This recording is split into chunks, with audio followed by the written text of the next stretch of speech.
Hello everyone, welcome to my channel literary learning with Harshita. और आज का हमारा टॉपिक है dramatic monologue. What is dramatic monologue, ये हम पढ़ेंगे आज। और इसके कौन कौन से फेमस एग्जाम्पल्स हैं इसके बारे में हम आज डिस्कस करेंगे।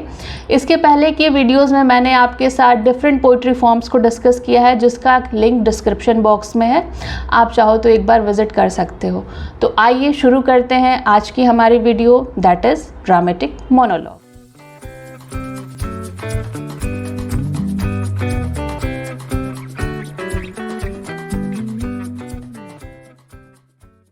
So dramatic monologue is a type of a poem or a speech where a character addresses a silent listener, revealing their thoughts, feeling and motivations. Dramatic monologue क्या होती है? एक काइंड ऑफ पोएम होती है या एक speech होती है जिसमें कैरेक्टर अपने थॉट्स को, अपने फीलिंग्स को और जो उसके अंदर चल रहा है, दैट इज़ कॉल्ड मोटिवेशंस, कि उसको ये सब बोलने की जो जहाँ से प्रेरणा मिलती है, इन चीज़ों को वो एक सिंगल स्पीच के फॉर्म में डिलीवर करता है। All right. और यहाँ पे एक साइलेंट लिसनर होता है और उसको ये सारी बातें जो है जो कैरेक्टर है वो बताता है। It is often used to give insight into character psyche. Character जो है पोएम का, उसके अंदर क्या चल रहा है, उसकी साइकोलॉजी क्या है, इस चीज़ को ड्रामेटिक मोनोलॉग डिस्कस करता है। जिसके famous example we can take Robert Browning की my last duchess, Alfred Lord Tennyson की यूलिसेस एंड टी.एस. इलियट की J. Alfred Prufrock, that is love song of J. Alfred Prufrock. ये बहुत ही famous examples हैं ड्रामेटिक मोनोलॉग के। तो इसको हम शॉर्ट में डिस्कस करें तो इसको हम ड्रामेटिक मोनोलॉग को 3 पार्ट में डिवाइड कर सकते हैं। First is drama, second is mono and third one is log. Drama that means to act, mono it means single और one, and log means speech और conversation. That means when a person in acting delivers some kind of a speech and there is a silent listener, that is called dramatic monologue. In dramatic monologue there is always a silent listener and there is a single speaker. Listener doesn't speak a single word. All right. And abrupt starting होती है dramatic monologue की। That means sudden कहीं से भी कुछ भी जो भी कैरेक्टर के माइंड में आता है उस चीज़ की स्टार्टिंग हो जाती है। कहीं से मतलब इनिशिएशन नहीं होती है, एब्रप्ट स्टार्टिंग होती है, दैट इज सडन स्टार्ट। तो ड्रामेटिक मोनोलॉग के लिए बहुत ज़्यादा फेमस हैं Robert Browning. All right. Robert Browning ने बहुत सारे ड्रामेटिक मोनोलॉग लिखे हैं, जिसमें Andrea del Sarto, Porphyria's lover, my last duchess, last ride together, ये सारे फेमस पोएम्स हैं। ये डिस्कस करते हैं लास्ट राइड टुगेदर के बारे में, जो कि एक ड्रामेटिक मोनोलॉग है और एक्सेलेंट एग्जाम्पल है ड्रामेटिक मोनोलॉग का, और इसको रॉबर्ट ब्राउनिंग ने ही लिखा है। Robert browning was an English poet of Victorian age, born in 1812 and died in 1889. And he was a very prominent poet of Victorian era. So come to the Last Ride Together. Last Ride Together deals with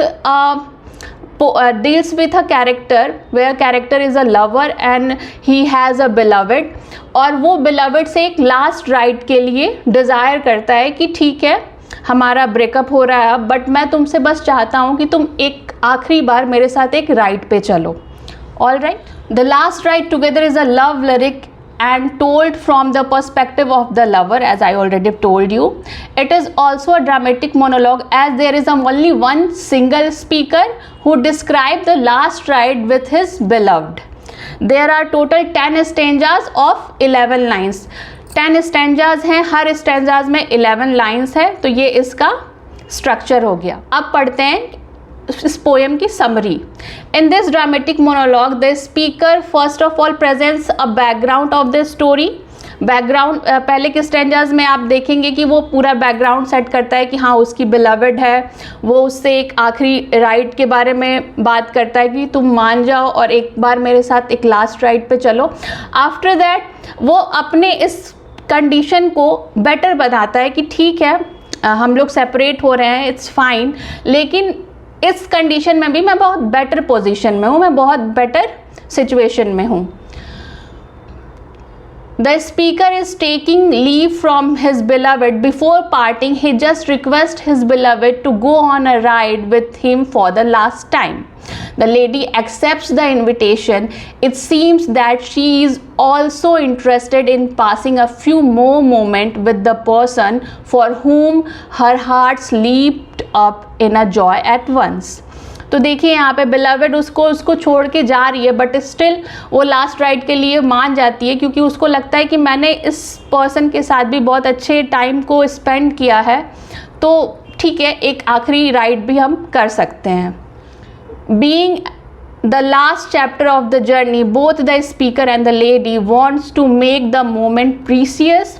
However, throughout the poem, she does not speak a word. Only speaker muses on his feelings and presents several comparisons to prove that in fact they are in a better position. जैसा कि मैंने बताया, और मैं कुछ lines इसके discuss करूँगी जिसमें आप देखोगे कि the speaker is so much optimistic. Robert browning optimism के लिए ही जाने जाते हैं. What do you mean by optimism? That means so much positive aspects, बहुत ज़्यादा पॉजिटिव रहना. मतलब देखिए कि उसका इस मोनोलॉग में कि लवर और ये बिलवेड जो कपल है सेपरेट हो रहे हैं, उनका ब्रेकअप हो रहा है, बट स्टिल वो जो लवर है वो चाहता है कि अपनी बिलवेड के साथ एक लास्ट राइड पे जाए, और इस लास्ट राइड के सहारे वो अपनी पूरी ज़िंदगी गुजार देगा, ऐसा इस पोएम में लिखा है. तो कुछ लाइंस इसकी डिस्कस करती हूँ मैं आपके साथ. So the poem starts, I said, the dearest sin it is so, since now at length my fate I know, since nothing all my love avails, since all my life seems meant to fall fails, since this was written and needs must be, my whole heart rise up to bless your name in pride and thankfulness. Take back the hope you gave, I claim, only a memory for the same, and this beside, if you will not blame your leave for one more last ride with me. So this was the first stanza, और इस stanza में भाई request करता है lover अपनी beloved से कि तुमने जो भी होप दिए हैं मुझे, उन सब होप के फेवर में बस मेरे साथ एक लास्ट राइड कर दो, और इस राइड को मैं हमेशा अपने लाइफ टाइम के लिए मेमोरेबल कर दूंगा, और हमेशा इसी के सहारे मैं अपनी लाइफ को आगे जो है गुजार लूँगा. कुछ फेमस लाइंस है इसकी जो मैं आपको पढ़ के बताती हूँ, और वो बहुत ही फेमस है. Alone in words and deeds, why all men strive and who succeed. तो यहाँ पे रॉबर्ट ब्राउनिंग कहते हैं कि fall I alone in words and deeds, that means कि मैं अकेला ही नहीं हूँ जो इस सिचुएशन में हूँ और जिसने प्यार किया और उसको प्यार को मिला नहीं. बहुत सारे लोग प्यार करते हैं, ज़रूरी नहीं है कि हर किसी को उसकी मंजिल मिल ही जाए, ज़रूरी नहीं है कि प्यार की जो हैप्पी एंडिंग है वो शादी ही हो. All man strives and who succeed, बहुत सारे लोग बहुत सारी चीज़ को पाने की कोशिश करते हैं, लेकिन उसमें से बहुत कुछ ही जो है सफल हो पाते हैं. सो देखते हैं आप इस पोएम की ब्यूटी को कि how beautifully Robert Browning has written this poem, and this is very very beautiful poem. It gives you lots of positive aspects कि एक लास्ट राइड के सहारे कैसे जो इस पोएम का स्पीकर है वो अपनी पूरी ज़िंदगी गुजारने की चाह रखता है सिर्फ एक लास्ट राइड के सहारे. And in the last line of this poem, and heaven just proved that I and she ride together forever ride. So last में बोलता है कि हाँ मैं अपने बिलवेड के साथ राइड किया, और वो राइड जो है वो फॉरएवर के लिए है. That was momentary but this will last for life long, ऐसा स्पीकर बोलता है इस पोएम का. तो ड्रामेटिक मोनोलॉग में हमने देखा कि एक एक्ट के फॉर्म में चीज़ें बोली जाती है, एक सिंगल स्पीकर होता है और एक लिसनर होता है, और जो पोएट होता है वो स्पीकर नहीं होता है. पोएट एक कैरेक्टर को डेवलप करता है और उस कैरेक्टर के थ्रू ये स्पीच चलती है. ऑल राइट, ड्रामेटिक मोनोलॉग से ही मिलता जुलता दो और लिटरेरी टर्म्स है, एक है soliloquy and second one is aside. तो मोनोलॉग तो हम समझ गए, ड्रामेटिक मोनोलॉग सिंगल स्पीकर होता है, एक लिसनर होता है और चीज़ें स्पीच के फॉर्म में, एक स्टोरी के फॉर्म में चलती हैं, तो that is called dramatic monologue. And soliloquy, soliloquy क्या होती है कि ड्रामा में specially in Elizabethan era soliloquy का बहुत ज़्यादा यूज़ हुआ था।